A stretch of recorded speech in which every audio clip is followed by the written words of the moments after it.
안녕하세요, 썸쌤입니다.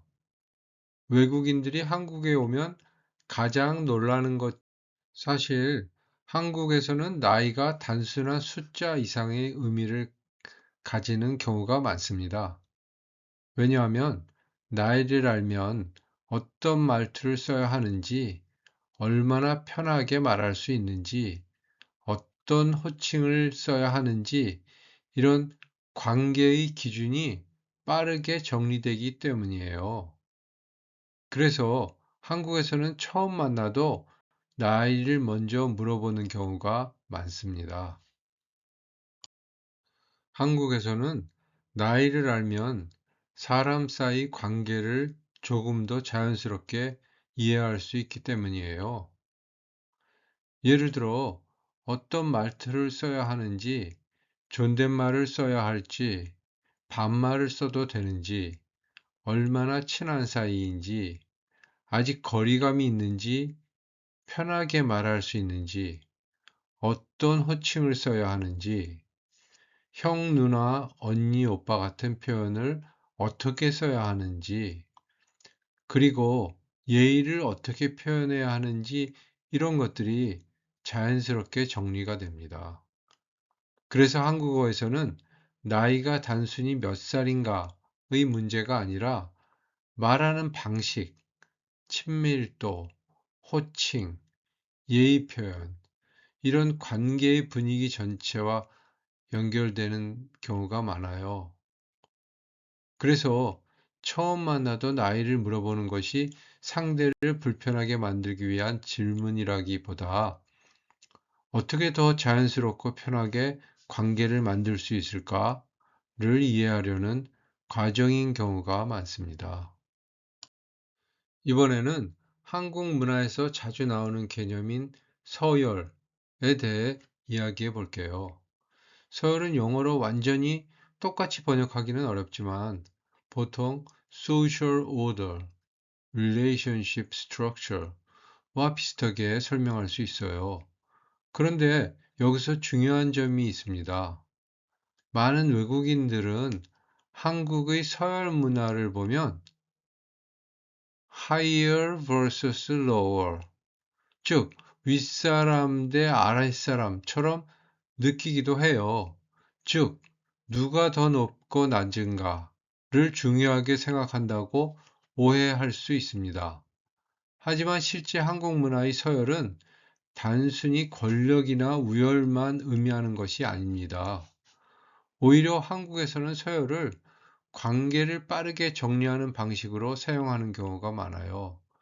예를 들어, 나이, 역할, 학교나 회사에서의 위치, 얼마나 가까운 관계인지, 이런 것들을 통해 어떤 말투를 써야 하는지, 어떻게 부르면 좋은지, 어느 정도 예의를 사용하는지를 자연스럽게 조율합니다. 그래서 한국에서는 존댓말과 반말, 형, 누나, 선배 같은 표현들이 관계를 표현하는 중요한 도구가 되기도 해요. 서열은 사람을 나누거나 차별하기 위한 기준이라기보다 서로 더 편하게 관계를 만들기 위한 사회적인 약속처럼 작동하는 경우도 많습니다. 그래서 중요한 핵심은 사람을 평가하는 것이 아니라 관계를 이해하고 조율하는 것이라는 점입니다. 그렇다면 한국 사람들은 왜 나이를 먼저 물어볼까요? 사실 한국에서는 나이를 알면 여러 가지를 빠르게 정할 수 있습니다. 첫 번째로 존댓말을 쓸지 반말을 쓸지 결정할 수 있어요. 예를 들어 상대가 나보다 나이가 많으면 보통 존댓말을 하게 됩니다. 두 번째로는 형, 누나, 언니, 오빠 같은 호칭도 자연스럽게 정할 수 있어요. 세 번째로는 행동 방식도 달라질 수 있습니다. 예를 들어 누가 먼저 인사하는지, 어떤 분위기로 대화하는지 같은 부분이 조금씩 달라지기도 해요. 그리고 마지막으로 예의를 표현하는 방식도 달라집니다. 한국에서는 나이를 통해 상대와의 관계를 이해하려고 하는 경우가 많아요. 그래서 처음 만나면 몇 살이에요? 라고 묻는 장면이 정말 자주 나옵니다. 결국 중요한 핵심은 어떻게 관계를 맺어야 할까를 빠르게 이해하는 것입니다. 그래서 한국에서는 나이를 묻는 것이 단순한 호기심이 아니라 관계를 정리하고 서로 편하게 소통하기 위한 과정이 되기도 합니다. 이번에는 한국어의 아주 중요한 특징 중 하나인 말투에 대해 이야기해 볼게요. 한국어에서는 상대와의 관계에 따라 말하는 방식이 달라집니다. 특히 크게 존댓말, 반말로 나뉘어요. 먼저 존댓말입니다. 존댓말은 예의와 존중을 표현하고 어느 정도 거리감이 있을 때 사용합니다. 예를 들어, 처음 뵙겠습니다. 잘 부탁드립니다. 처럼 조금 더 정중하고 격식 있는 느낌이 있어요. 보통 처음 만난 사람, 나이가 많은 사람, 회사 상사나 선생님에게 많이 사용합니다. 반대로 반말은 친하고 편안한 관계에서 사용하고 거리감이 가까울 때 사용합니다. 예를 들어, 아, 오랜만이야. 밥 먹었어? 처럼 훨씬 자연스럽고 편안한 느낌이죠.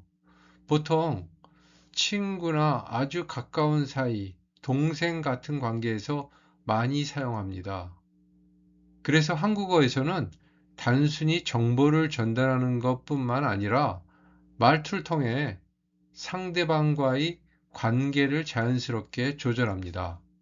즉, 우리가 얼마나 가까운 사이인가를 말투 안에서 표현하는 문화가 있는 거예요. 이번에는 실제로 한국에서 정말 자주 있는 상황을 볼게요. 외국인들이 한국에 오면 조금 놀라는 장면 중 하나가 바로 이거예요. 몇 살이에요? 처음 만나는데도 나이를 물어보는 경우가 정말 많습니다.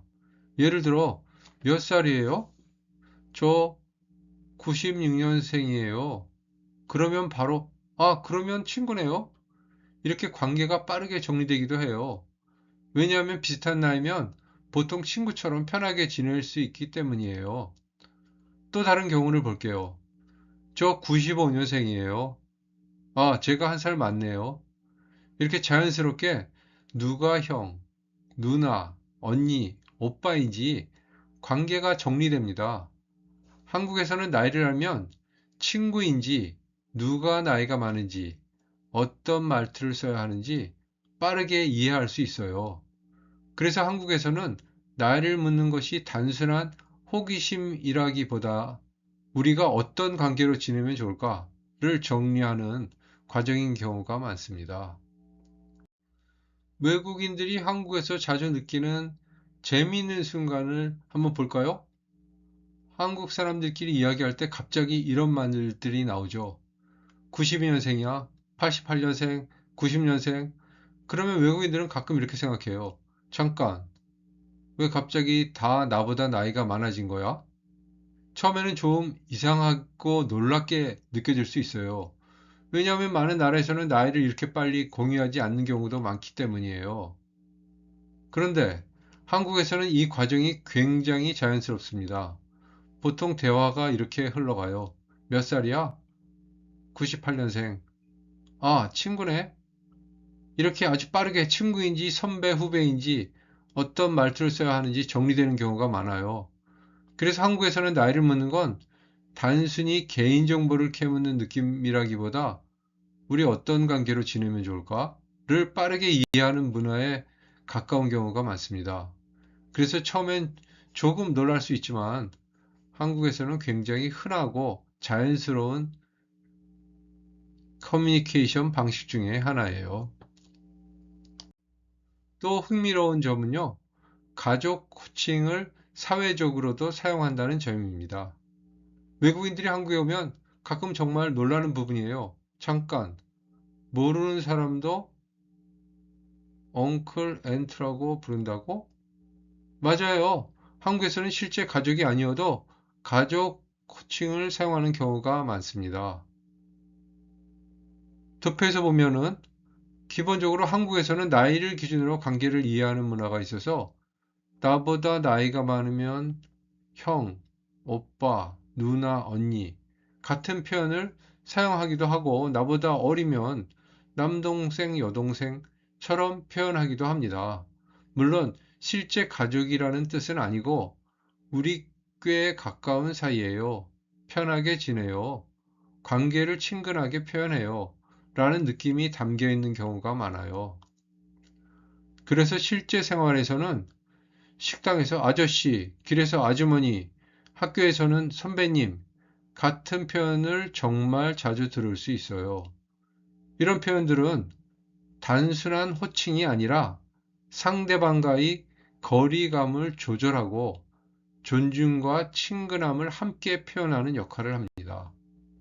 그래서 한국에서는 호칭을 통해 사회적 관계를 더 쉽고 빠르게 이해하려고 해요. 즉, 우리가 어떤 관계인가를 자연스럽게 표현하는 문화라고 볼 수 있습니다. 또 아주 중요한 포인트를 볼게요. 한국어 자체가 서열과 관계 문화에 연결되어 있다는 점입니다. 많은 외국인들이 한국어를 배우다가 이 부분에서 정말 놀라곤 해요. 어? 같은 뜻인데 왜 단어가 달라지지? 왜 동사까지 바뀌어요? 한국어에서는 누구에게 말하느냐에 따라 표현 자체가 달라집니다. 보통 크게 높임말, 해요체, 반말처럼 관계와 거리감에 따라 표현이 달라져요. 예를 들어서 먹다를 볼까요? 높은 사람에게는 드세요. 보통 존댓말은 먹어요. 친한 사이에서는 먹어. 이렇게 달라집니다.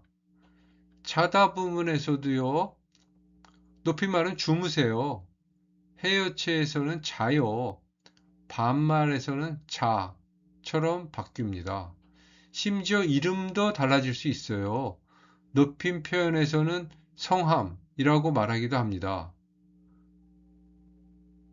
그래서 한국에서는 단순히 문법만 배우는 것이 아니라 관계, 거리감, 존중, 상황까지 함께 이해해야 자연스럽게 말할 수 있어요. 즉, 한국에서는 상대방과의 관계와 서열이 단어 선택, 말투, 표현 방식 안에 계속 반영됩니다. 그래서 많은 외국인들이 처음에는 어렵게 느끼지만 반대로 이 문화에 익숙해지면 훨씬 더 섬세하고 따뜻하게 관계를 표현할 수 있는 언어라고 느끼기도 해요. 앞에서 가족 호칭을 사회적으로 사용하는 독특한 문화라고 했는데요. 한국에서는 실제 가족이 아니어도 가족 호칭을 사용하는 경우가 정말 많습니다. 예를 들어 형, 누나, 언니, 오빠 같은 표현들이에요. 먼저 의미를 간단히 보면 형은 남자가 나보다 나이 많은 남자를 부를 때, 누나는 남자가 나보다 나이 많은 여자를 부를 때, 언니는 여자가 나보다 나이 많은 여자를 부를 때, 오빠는 여자가 나보다 나이 많은 남자를 부를 때 사용합니다. 그런데 중요한 건 실제 가족이 아니어도 많이 사용한다는 점이에요. 예를 들어 학교에서는 형, 같이 점심 먹을래요? 처럼 말하기도 해요. 처음 만난 사이여도 나이가 조금 많으면 형이라고 부르면서 친근감을 표현하기도 합니다. 또 회사에서는 언니, 이거 도와줄 수 있어요? 처럼 말하는 경우도 있어요. 직장에서도 나이가 조금 많거나 친해지면 언니, 누나 같은 표현을 사용하면서 거리감을 줄이기도 합니다. 왜 이런 표현을 사용할까요? 한국에서는 이런 호칭이 관계를 더 가깝고 자연스럽게 만들어준다고 느끼는 경우가 많기 때문이에요. 즉, 딱딱한 관계보다 조금 더 편하고 부드러운 분위기를 만들기 위한 표현이기도 합니다. 그래서 이 호칭 문화는 단순히 서열을 나타내는 것이 아니라 관계를 부드럽게 시작하는 소통의 언어처럼 사용되는 경우도 많습니다. 이번에는 이런 질문을 한번 생각해 볼게요. 왜 한국에서는 이런 문화가 계속 유지될까요? 외국인들은 가끔 이렇게 궁금해해요. 왜 한국 사람들은 나이와 서열을 중요하게 생각하지? 사실 이 문화가 지금까지 이어져 온 데에는 몇 가지 이유가 있습니다. 첫 번째는 관계를 빠르게 이해할 수 있기 때문이에요. 나이를 알면 친구인지 선배인지 후배인지 빠르게 정리할 수 있어요. 그래서 처음 만난 사람과도 조금 더 자연스럽게 관계를 만들 수 있습니다. 두 번째로는요, 예의를 표현하기 쉽다는 점입니다. 한국에서는 존댓말이나 호칭을 통해 상대방을 존중하는 마음을 표현하는 경우가 많아요. 예를 들어, 어르신 안녕하세요처럼 말하면서 예의를 자연스럽게 전달할 수 있습니다. 세 번째로는 역할과 책임이 명확해진다는 점이에요. 학교, 회사, 팀 같은 곳에서는 선배, 후배, 동료, 관계가 정리되면 서로 어떤 역할을 해야 하는지 조금 더 쉽게 이해할 수 있어요. 그래서 협업이 더 효율적으로 이루어지기도 합니다. 네 번째로는요, 공동체 의식을 강화하기 때문입니다. 한국에서는 서로를 챙기고 배려하는 문화가 강해서 때로는 가족 같다, 우리 팀 같다 라는 느낌을 중요하게 생각하기도 해요. 물론 중요한 점도 있습니다. 이 문화는 장점도 많지만 모든 사람이 똑같이 느끼는 것은 아니에요. 어떤 사람은 좋다, 편하다 라고 느끼기도 하고 어떤 사람은 조금 불편하다, 부담스럽다 라고 느끼기도 합니다. 특히 세대, 상황, 개인 성향에 따라 느낌이 달라질 수도 있어요. 그래서 가장 중요한 것은 서로의 입장을 이해하는 것입니다. 문화를 단순히 좋다, 나쁘다로 보기보다 왜 이런 문화가 생겼을까? 사람들은 어떻게 느낄까를 함께 이해하면 훨씬 더 좋은 관계를 만들 수 있습니다. 이번엔 조금 다른 관점도 함께 볼게요. 한국에서는 자연스러운 문화라도 다른 문화권 사람들에게는 조금 다르게 느껴질 수 있습니다. 그래서 어떤 외국인들은 한국의 나이 문화와 서열 문화를 보면서 부담스럽거나 낯설게 느끼기도 해요. 실제로 이런 생각을 하는 경우가 많습니다. 내가 익숙한 문화랑 너무 다른데? 첫 번째는 왜 나이를 그렇게 중요하게 생각하지? 입니다. 한국에서는 나이를 통해 관계를 정리하는 경우가 많지만 다른 문화권에서는 나이는 그냥 숫자 아닌가? 왜 계속 나이를 물어보지? 처럼 느낄 수도 있어요. 그래서 나이 이야기가 조금 부담스럽게 느껴지기도 합니다. 두 번째로는요, 왜 말투를 계속 바꿔야 하지? 입니다. 한국어에서는 친구에게는 반말, 선배나 처음 만난 사람에게는 존댓말처럼 관계에 따라 말투가 달라집니다. 하지만 외국인 입장에서는 언제 반말을 써야 하지? 이 사람에게는 존댓말을 해야 하나? 처럼 헷갈릴 수도 있어요. 특히 한국어를 배우는 초급 학습자들은 이 부분을 가장 어렵게 느끼는 경우도 많습니다. 세 번째로는요, 나이를 묻는 게 너무 개인적인 질문 아닌가? 라는 생각입니다. 어떤 나라에서는 나이나 개인정보에 대해 처음부터 묻는 것을 조심하기도 해요. 그래서 한국에서 몇 살이에요? 라고 바로 물어보면 놀라거나 당황하는 사람도 있습니다. 하지만 중요한 점은 문화는 맞다 틀리다의 문제가 아니라 익숙함의 차이일 수 있다는 점입니다. 한국 사람들에게는 자연스러운 행동이 다른 문화권에서는 새롭고 낯설게 느껴질 수 있어요. 그리고 반대로 외국인의 반응이 한국 사람들에게는 조금 차갑게 느껴질 수도 있습니다. 그래서 가장 중요한 것은 서로의 문화를 이해하려는 마음입니다. 왜 저렇게 행동하지? 보다, 아, 문화가 달라서 그렇구나. 라고 이해하면 훨씬 더 편안하고 따뜻한 관계를 만들 수 있습니다. 이제 가장 중요한 핵심을 이야기해 볼까요? 한국의 나이 문화에서 중요한 것은 누가 더 위인가가 아니라 관계의 위치를 이해하는 것입니다. 많은 외국인들이 처음에는 이렇게 생각할 수 있어요. 왜 자꾸 위아래를 나누려고 하지? 서열을 정하는 문화인가? 처럼 느껴질 수 있습니다. 하지만 실제로 한국 사람들이 나이를 묻는 이유는 조금 다릅니다. 한국에서는 나이를 통해 어떤 말투를 쓰면 편한지, 얼마나 가까운 관계인지, 어떻게 서로 예의를 표현하면 좋은지를 빠르게 이해하려는 경우가 많아요. 즉, 누가 더 높은 사람인가 보다 우리가 어떤 관계로 지나면 편할까를 먼저 정리하는 느낌에 가깝습니다. 혹시 몇 살이세요? 저는 99년생이에요. 이런 대화를 하고 나면 서로 친구처럼 편하게 말할지, 조금 더 예의 있게 말할지, 관계를 자연스럽게 맞춰갈 수 있어요. 그래서 한국에서는 나이를 묻는 것이 이해와 존중의 시작점처럼 느껴지는 경우도 많습니다. 결국 진짜 중요한 포인트는 어떻게 편하게 관계를 만들까입니다. 서로를 더 존중하고 더 자연스럽고 편하게 지내기 위해 관계를 조율하는 문화인 거예요.